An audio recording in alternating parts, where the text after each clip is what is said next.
existe alguna modificación en la zona que es la más importante. ¿Se acuerdan que hablábamos de zona de lesión, zona de injuria y zona de necrosis? Y decíamos que el área más importante, o la zona más importante, era la zona de injuria o lesión, porque está sucediendo un cambio en ese lugar, un daño en ese lugar que va a llevar a la muerte y que necesita una acción inmediata, ¿no? Y esa parte o esa zona la vemos expresada en el electrocardiograma. ¿En qué parte? Por ende, la primera cosa que yo tengo que definir es si el segmento ST está alterado o no. Y para eso utilizo una herramienta tan sencilla como el electrocardiograma. Eso no significa que voy a utilizar el término de infarto, solo voy a dividir. Mi paciente está con síndrome coronario agudo, pero ya voy a saber si este síndrome coronario agudo tiene un desnivelamiento del segmento ST o no lo tiene. ¿Sí? Entonces, ¿de qué o para qué me sirve el electrocardiograma?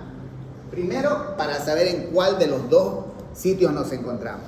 ¿Sí? Es tan importante este electrocardiograma en este momento que las guías clínicas nos dicen que el electrocardiograma debe ser realizado dentro de los 10 minutos desde el primer contacto médico. Y aquí va el aspecto, ¿ya? Primer contacto médico antes era literalmente el primer contacto del paciente con el médico, ¿sí? Pero ahora sabemos que ahí van involucradas demoras en el tiempo. ¿Cuánto demora el paciente desde que llega al hospital? Le dice que me duele el pecho y el guardia le dice espere porque no hay espacio. Entonces pueden pasar desde 15 minutos hasta 24 horas cuando recién lo va a ver el médico. A letra muerta yo debería contar desde que el médico lo ve 10 minutos para hacer el electro. Entonces, ¿y qué pasaba con los minutos que perdíamos? Por eso es que hoy se define el primer contacto médico con el primer contacto con alguna persona de la institución de salud. Es decir, el momento que el paciente llega y le dice al guardia, ¿sabe qué? Me duele el pecho, ¿qué hago? Comienza el contacto médico. Y cuando comienza el contacto médico, las guías nos dicen que dentro de los 10 minutos el electro tiene que estar realizado, tiene que estar interpretado, pero esta interpretación no tiene que hacerla cualquiera. Tiene que hacerla una persona con experiencia en lectura del electrocardiograma y más aún en esta situación. Así de importante es el electrocardiograma o el rol que juega el electrocardiograma en el síndrome coronario agudo. ¿Qué nos permite eso? ¿Qué nos permite saber si hay supradesnivel o no hay supradesnivel? No. ¿Qué nos permite con el paciente? No qué alteración sea. No. Que una dolor. No. Una proceso del corazón ya es isquémica, ya está interesado. ¿En qué me ayuda con el paciente? Una vez ya visto el supra-ST, ¿qué le está pasando? ¿En qué me ayuda a definir con el electro qué es lo que está pasando con el supra-ST? No se hace diagnóstico. No, está bien. El corazón está sufriendo los procesos isquémicos. Ya yo les digo. Me ayuda a definir conducta. La utilidad del electrocardiograma es definir conducta. ¿Ya? No se pierdan como hacen todos de diagnóstico. No. El electro en esta etapa no me sirve para diagnóstico. Si yo veo un supradesnivel de 20 milímetros, no me dice que hay un infarto. Me dice que hay un supradesnivel del segmento ST.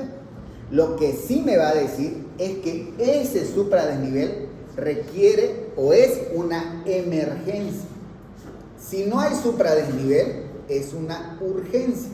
Entonces, ¿para qué me sirve el electrocardiograma? Para definir conducta. Por eso es que es importante hacerlo dentro de los 10 minutos. Porque a mí me interesa saber qué hacer y cuán rápido hacerlo desde que llega el paciente. No me importa, a fin de cuentas, si lo que le está pasando es un infarto o no. Me importa solucionar lo que le está pasando. Entonces, esa es la utilidad del electrocardiograma. Si tenemos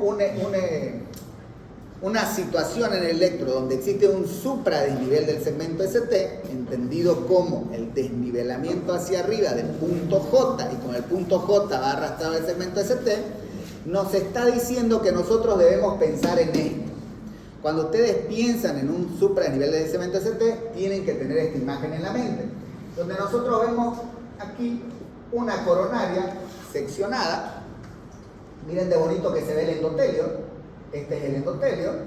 Ven aquí la placa rota, ¿no? Aquí está roto el endotelio y obviamente se formó un trombo en el interior de la pared, ¿no? Este es el tejido subendotelial, ¿sí? Pero ese trombo se extendió y cubre la totalidad de la luz.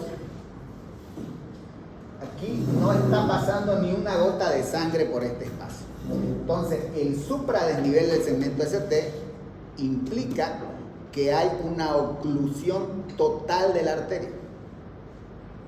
Si no hay oclusión total de la arteria, no hay supradesnivel del segmento ST. Por eso es una emergencia. Porque desde el momento que se produce esto, cero de sangre le está llegando a ese tejido. No está sufriendo, está muriendo. En cambio, el otro escenario no es supra e infra, es supra y no supra. Porque dentro de este otro escenario, que es la ausencia de supradesnivel, está inmerso el infradesnivel, pero también el segmento ST que no se desnivela, que sigue igual que debería seguir. Entonces, cuando para catalogarlo bien, ya no se diría el tema de infradesnivel, sino sin supradesnivel, que lo indicaría una... Nunca se debe usar el término con infra, lo hacemos por costumbre, porque es más fácil decir con supra y infra, con supra e infra, pero es incorrecto. Es con supradesnivel y sin supradesnivel, porque dentro del sin supradesnivel también va el segmento ST normal, que sigue siendo una línea eléctrica. Entonces los dos entrarían dentro del flujo que sale del río. Claro, claro. Dentro de este está el infra y está el ST normal. Entonces, podemos básicamente confirmar que cuando el supra se tiene una oclusión completa de la luz. No puedes confirmar, pero debes asumir que esto está pasando. Por eso es una emergencia. Ustedes tienen que asumir que el ST se ha desnivelado hacia arriba, o sea, hay un supradesnivel solo ante la presencia de una oclusión total. En realidad es redundante decir oclusión total. Oclusión implica 100%, pero como los no hemodinamistas no lo entienden de ese lado, repetimos oclusión total, ¿ya? Pero como dice el doctor, eso en el contexto de la cardiopatía isquémica, pero puede haber supra fuera del contexto de la cardiopatía isquémica. En el contexto de la cardiopatía isquémica, el supra es oclusión. Si no hay oclusión, no hay supra. No se presenta el supradesnivel. ¿Sí? Ojo, supradesnivel por definición, y yo sé que ustedes ya lo han leído en estas 2 semanas, pero discúlpenme si se lo repito, este supradesnivel tiene que ser permanente, sostenido. Si de repente el paciente tuvo dolor de pecho, ustedes le hicieron el electro, hizo supradesnivel, pero a los 10 minutos o 15 o 20 minutos le hicieron otra vez un electrocardiograma y ya el desnivel desapareció, eso no es supradesnivel. El supradesnivel es cuando persiste, cuando es permanente, porque la oclusión no va y viene. La oclusión llega y se queda. Hasta que yo no la resuelva o el tejido muere, va a estar ahí. ¿Y qué condiciones podría dar ese supradesnivel que no es sostenido? El vasoespasmo hace, la arteria hace, la enfermedad microvascular, patología fuera de la cardiopatía isquémica te pueden dar un supradesnivel que no es sostenido, y el falso supradesnivel, donde vos ves el abombamiento del segmento ST, pero el punto J está sin moverse. Por eso es que el supradesnivel involucra el desnivelamiento del punto J. Si el punto J no se movió, no hay desnivel del segmento ST, ¿no? Entonces, fíjense el escenario diferente en el no supradesnivel, donde nosotros vemos nuevamente la coronaria, vemos de bonito cómo se ve el endotelio acá, cómo está roto el endotelio, el trombo se ha formado dentro de la pared, miren cómo es una placa más fea, ¿no? Ya no es tan bonita como la de allá, y se forma un trombo en la luz, pero no ocupa la totalidad de la luz, es parcial. ¿Cuán parcial? No importa, puede ser del 70% hasta el 99% y seguir siendo este escenario, ¿no? En este lugar no nos queda duda que el tejido está sufriendo, pero algo de sangre le llega. O sea, hay mucha parte de ese tejido que está recibiendo sangre, ¿no? Entonces aquí tengo más tiempo, aquí no tengo el tiempo. Lo que me define qué hacer es el supra. Yo no le he pedido ni un laboratorio, nada, Solo te duele el pecho, electro. En el electro hay supra, cateterismo. Y se acabó. No discutimos nada. No hay supra, bueno, sentémonos, veamos qué le está pasando, confirmemos si es infarto o si no es infarto, y luego definamos qué hacer. Esa es la utilidad del electro. Y aquí lo vemos bien, fíjense. Bueno, yo sé que ustedes dominan todo esto, pero voy a tomar el atrevimiento de mostrarles yo. Esta arteria que ven acá se llama arteria. Esta que desciende por la pared anterior se llama. Bien, ¿ves que sabe? Esta arteria descendente anterior, en este lugar donde está mi dedo, tiene una obstrucción de de menos del 95%. Está entre el 90 y el 94%. Es una obstrucción severa. ¿Por qué yo sé que es 94% y no 95%? Porque el 95% es una obstrucción crítica, y cuando es crítica ya involucra alteración del flujo. El flujo está enlentecido o no completa toda la arteria. En cambio aquí vemos que por más que haya esa obstrucción, el contraste llega hasta la punta de la arteria. O sea, al menos hasta el 94% de obstrucción lo hacemos. Es decir, 90, 92, lo hacemos. Severa. Cuando hay alteración del flujo coronario, eso se presenta a partir del 95%, y eso se lo mide a través de lo que se llama TIMI. El TIMI 3 es el flujo normal, es decir, la velocidad en la cual se llena la arteria es la normal, que es esta de acá. TIMI 2 es cuando se llena toda la arteria, pero lo hace mucho más lento. Ustedes ven que se pintan las otras arterias, pero a esta le cuesta pintarse simultáneamente. TIMI 1 es cuando no vemos todo. Por ejemplo, el contraste puede ser que esté llegando, pero claro, a la mitad o un poquito más allá o hasta la punta, pero no llega hasta el final de la arteria. Y no llega hasta el final de la arteria. Y TIMI 0, que está implícito, es solo cuando la arteria está 100% tapada. Por eso ya no se coloca TIMI 0, porque es implícito, está automático, ¿no? Entonces, en este caso vemos que no hay un supradesnivel, hay una obstrucción parcial de la arteria. En cambio, en esta otra, ustedes pueden ver otra forma de ver al corazoncito, donde vemos acá tronco de la coronaria izquierda, arteria circunfleja, la punta del corazón está acá, y la descendente anterior debería ser esta, y debería venir por aquí, y debería venir por aquí, y debería dar la vuelta y terminar acá. Pero está amputada acá. Entonces, ahí hay un supradesnivel. Se ha ocluido la arteria. Y es más, yo sé que todos se han dado cuenta, pero fíjense y noten cómo el corazón se mueve diferente de la mitad para adelante que de la mitad para atrás. Obvio que es verdad. Miren, hacia adelante, de la mitad hacia adelante, casi no se mueve. ¿Por qué no se mueve? No tiene. Porque está muerto, pues por eso no se mueve, porque ya no hay contracción. ¿Cómo va a haber contracción si le llega a 0 de sangre? Entonces, supradesnivel, no supradesnivel del cemento. ¿Se entendió? Si nosotros abordamos el no supradesnivel o el sin supradesnivel del cemento, tenemos dos posibilidades. Una, que sea infarto. Y dos, que no sea infarto. Si es infarto, va a ser infarto agudo de miocardio sin supradesnivel del segmento. Si no es infarto, va a ser angina inestable. Va a ser ese angor típico que ya sabemos que es de origen coronario, pero que no ha generado aún muerte celular. Eso es la diferencia entre angina e infarto, entre angina inestable y infarto. ¿Sí? En la primera parte decíamos que lo que nos ayudaba era el electro. Para yo definir si estoy hacia el lado del infarto o me quedo con la angina inestable, ¿de qué me valgo? De la troponina. Como dice la doctora, la troponina. ¿Por qué? Porque como veíamos hace un momento, le hacíamos ese ejemplo, al principio yo tengo que saber qué hacer. En el supra no se discute cateterismo o fibrinolisis de entrada. Después me enteraré si fue infarto o no. En el no supra o en el sin supra, sentémonos, dosemos la troponina. Si la troponina es positiva, es infarto. infarto, porque nos está hablando de muerte celular, o sea, de injuria celular en el contexto de dolor anginoso, igual infarto. Si la troponina es negativa, no nos está descartando isquemia, nos está diciendo que aún no llega a haber daño celular y menos muerte celular. Por ende, infarto no es, pero sigue siendo angina, pero inestable, ¿no?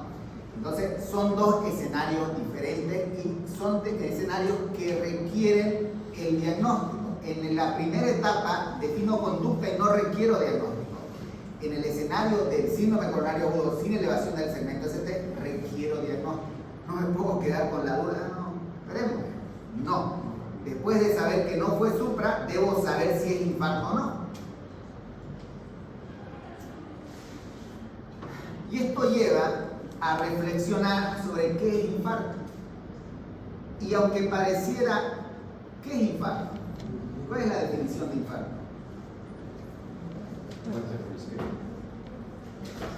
Puede ser la necrosis por isquemia. Es lo mismo que ya dije.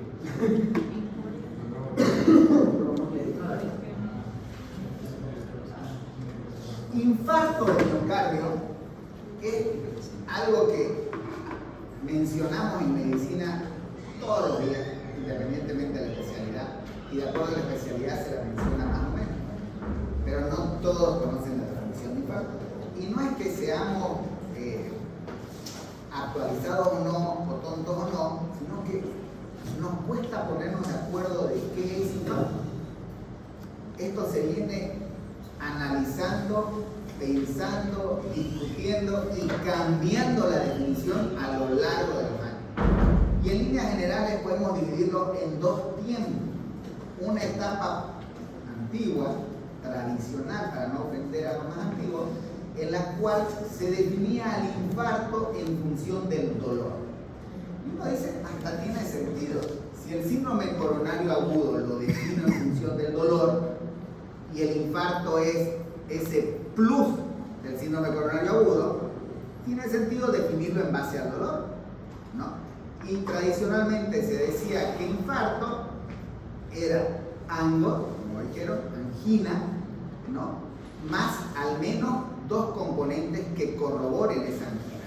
Uno, cambios en el electrocardiograma, sea alteración del segmento ST, presencia de onda Q patológica, alteración de la onda T, no importa, algo en el segmento ST que corrobore eso. O dos, cambio en la motilidad. Le hacemos un ecocardio y vemos que ese corazoncito se está contrayendo menos en el contexto del dolor, más alteración del electro, infarto.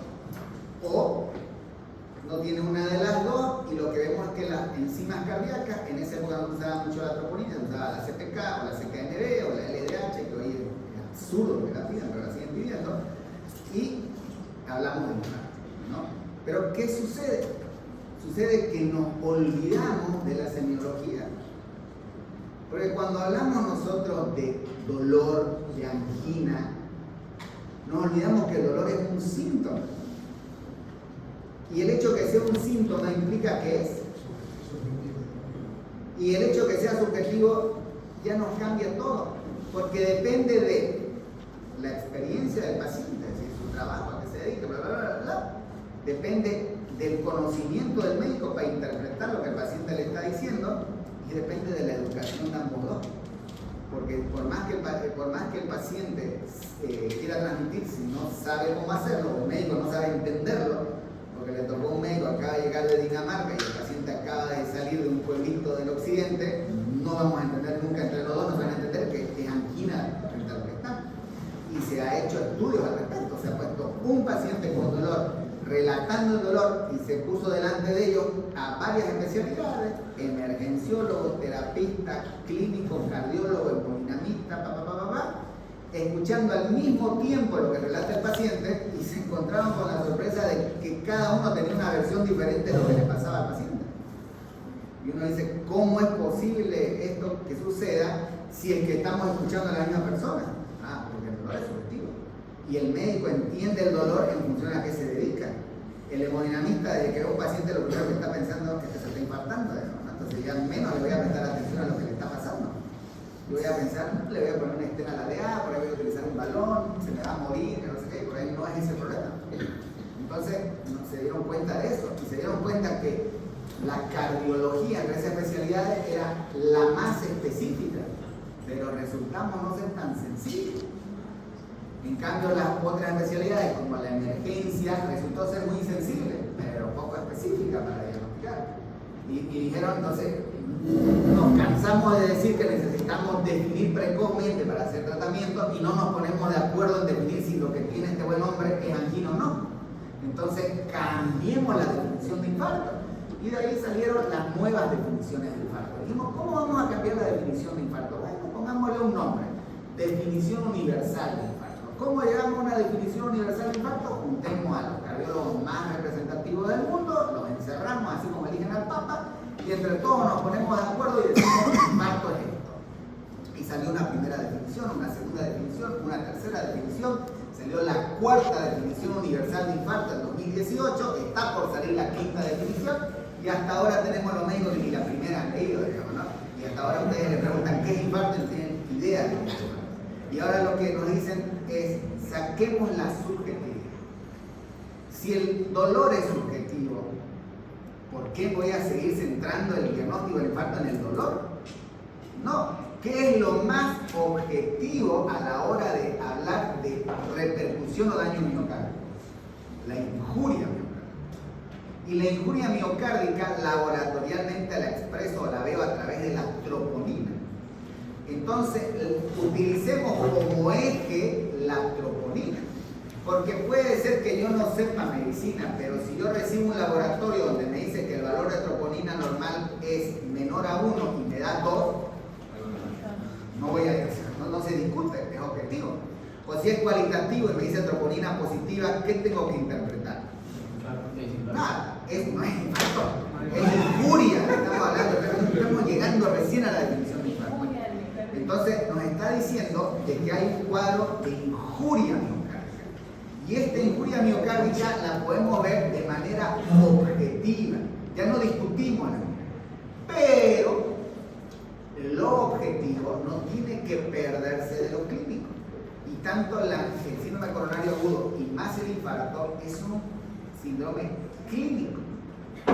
¿Por qué? Porque si ustedes recuerdan la época de la pandemia, la troponina la utilizábamos un montón como marcador de riesgo, y no en el contexto del infarto, sino en el contexto de la injuria.